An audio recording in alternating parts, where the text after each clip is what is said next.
Pourquoi c'est important de s'intéresser à ces projets de loi dits acte 3 de la décentralisation?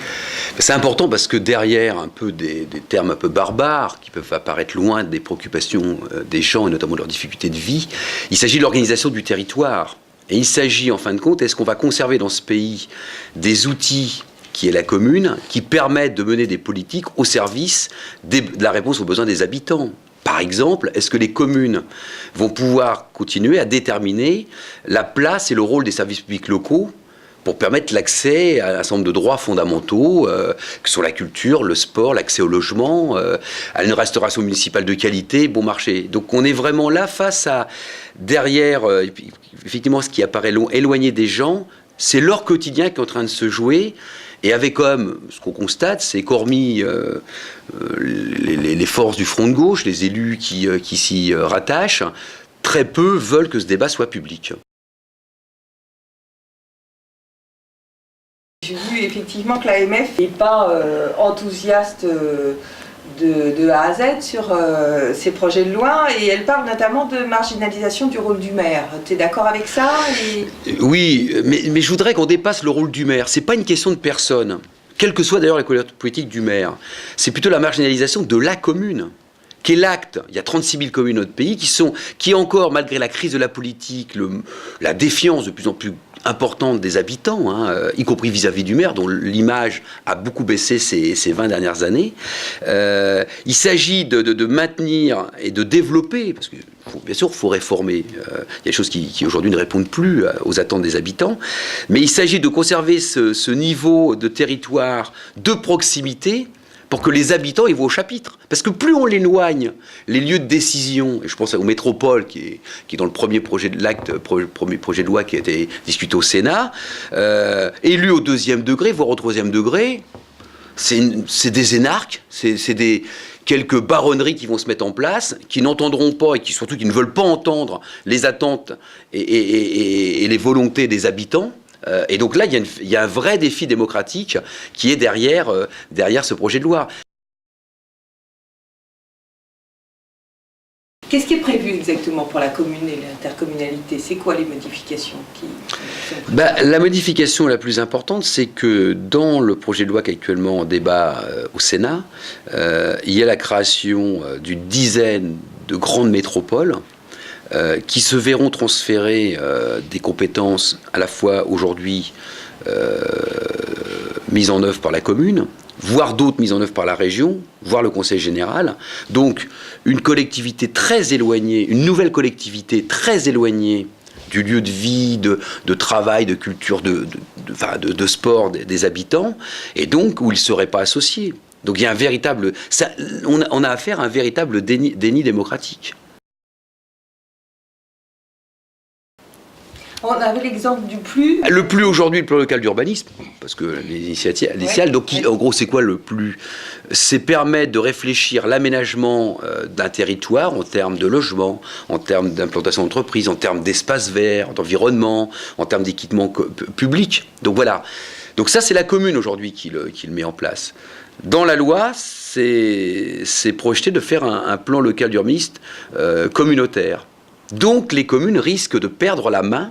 Et donc les habitants, parce que la commune, c'est les habitants, il faut toujours mettre les deux en adéquation, sur un élément fort du développement d'une commune et de sa volonté de répondre, de relever le défi social, environnemental et économique. Dans les territoires où les choses se passent plutôt sereinement avec les différentes collectivités, les choses peuvent avancer. Mais là où il y a des contradictions fortes, par exemple, dans une agglomération où, par exemple, certains ne veulent pas construire de logement social, on risque d'aggraver encore la situation actuelle où les logements sociaux sont concentrés. On voit bien dans l'agglomération mancelle, quand même, où sont les logements sociaux. Ils sont à Allonne, ils sont à Coulennes, ils sont dans des quartiers du Mans. Mais toute une série de communes périurbaines n'ont pas peu de logements sociaux. Donc on ghettoise, donc on ne permet pas, y compris d'avancer pour avoir une réflexion plus partenariale, qu'on échange, qu'un plus local d'urbanisme d'une commune soit, y compris fait en bonne intelligence avec les autres plans locaux urbanisme, ce qui se fasse d'ailleurs. Mais là, on voit bien qu'il y a une volonté de dessaisir, puisque le dernier mot appartiendra au conseil communautaire. tout ça se passe aussi dans le cadre d'une diminution quand même des financements des collectivités locales, ce qu'on appelle les dotations globales de fonctionnement, c'est bien ça, c'est-à-dire ce que les sous que verse l'État aux collectivités locales et notamment à la commune. Oui, bien sûr.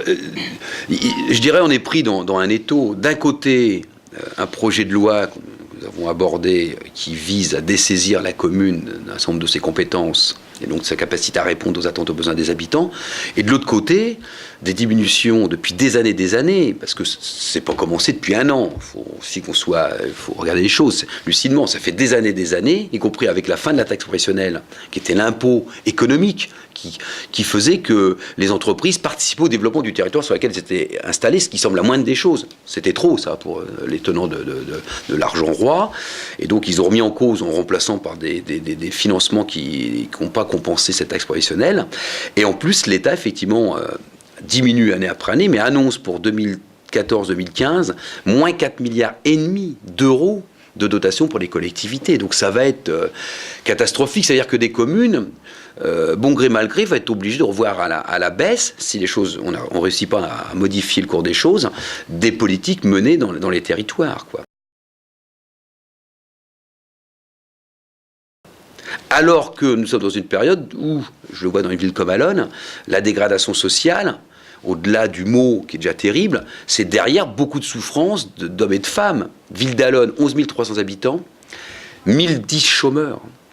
C'est-à-dire que ça impacte toute la ville et ça nécessite que le service public local soit encore plus efficace pour permettre que ces hommes et ces femmes, ces enfants puissent avoir accès à un certain nombre de services. Et c'est bien le budget communal qui impacte, je dirais, ces dépenses supplémentaires. Donc d'un côté, moins de recettes et de l'autre, plus de dépenses. Ce qui fait qu'effectivement, on a une situation qui est assez dramatique pour l'avenir des communes. Donc c'est pour ça que parallèlement à exiger, les élus de gauche mènent cette campagne pour dire, d'une fois, abroger la loi qui a été votée par Sarkozy-Fillon en 2010, qui mettait déjà le doigt dans l'engrenage. Deuxièmement, sur lequel d'ailleurs, à l'époque, les sénateurs socialistes s'étaient exprimés, y compris des dirigeants du Parti socialiste, donc il faut là aussi qu'ils mettent en œuvre. Mais deuxièmement, c'est aussi exiger que dans les lois de finances, la loi de finances, c'est ce qui est voté tous les ans à l'Assemblée nationale pour décider du budget de l'État, que dans cette loi de finances, la partie consacrée aux collectivités soit revue. C'est pas possible qu'elle baisse, parce qu'il y a un autre élément lié à l'emploi qu'il faut avoir en tête. 70% d'investissement, c'est l'investissement public, fait par les collectivités. Des écoles, des logements sociaux, des équipements collectifs. Derrière, c'est des emplois, dans un département comme la Sarthe, c'est des centaines d'emplois qui sont générés par les collectivités, des investissements de collectivités territoriales. Porter un coup à ces investissements, ça va encore aggraver la situation de l'emploi dans notre département, mais plus généralement en France. Donc on est vraiment là, vous voyez, on est sur un combat qui est en lien avec toutes celles et ceux que peuvent mener le front de gauche. Donc à la fois remettre l'humain au cœur des politiques publiques, donc il faut que l'organisation mette que la démocratie et l'intervention des habitants soient en permanence le fil conducteur de toute réforme à opérer, et puis faire des choix sur l'utilisation de l'argent, c'est-à-dire par exemple les 60 milliards d'évasion fiscale, il faut aller les chercher et puis les remettre dans la véritable économie que sont les collectivités territoriales, par exemple. C'est pas le seul, mais c'est un exemple. Y compris, c'est un élément déterminant pour répondre aux besoins des habitants sur un territoire, mais y compris pour développer l'emploi sur un territoire. Donc, c'est des propositions qui sont à la fois qui sont progressistes et qui sont des propositions alternatives à ce que nous propose aujourd'hui. Il est question de la mise en concurrence des territoires. C'est pas très clair. C'est pas très clair, encore qu'aujourd'hui on a déjà des exemples. On voit bien par exemple que des régions font des propositions les plus alléchantes pour obtenir l'implantation ou la délocalisation de telle et telle entreprise. Donc on joue. Donc la mise en concurrence. C'est-à-dire que ce qui est proposé, y compris ce qui serait aggravé par la loi, c'est que il n'y aurait pas de limite. C'est-à-dire que les zones franches, par exemple, qu'on a connues, ça risque d'être démultiplié. Et on s'occupe plus des hommes et des femmes qui travaillent dans ces entreprises-là. C'est comment celui qui détient le capital, il trouve des possibilités d'investissement avec beaucoup d'aide pour faire encore plus de profit. Donc on n'est plus sur un aménagement du territoire réfléchi, du local au national. on est celui qui fait les meilleures propositions, souvent il y a d'ailleurs de l'argent public, au détriment du développement du territoire et des hommes et des femmes qui y vivent et qui travaillent dans ces entreprises-là. Donc mais on a cet exemple-là au plan européen, hein. Les délocalisations d'entreprises, c'est bien la mise en concurrence, y compris de régions ou de pays entre elles, voire même de continents entre elles, de continents entre eux. Donc c'est la même logique, c'est-à-dire qu'ils veulent aller, vraiment, nous on parle beaucoup, parce qu'on est aussi au fond de gauche des intermondialistes, du local au global, mais eux ils le font à leur sauce.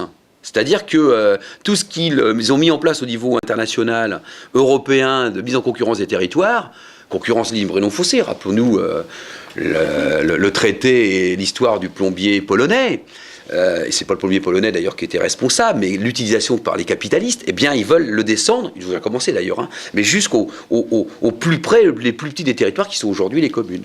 Donc là il y a un enjeu très grave et très inquiétant pour les hommes et les femmes.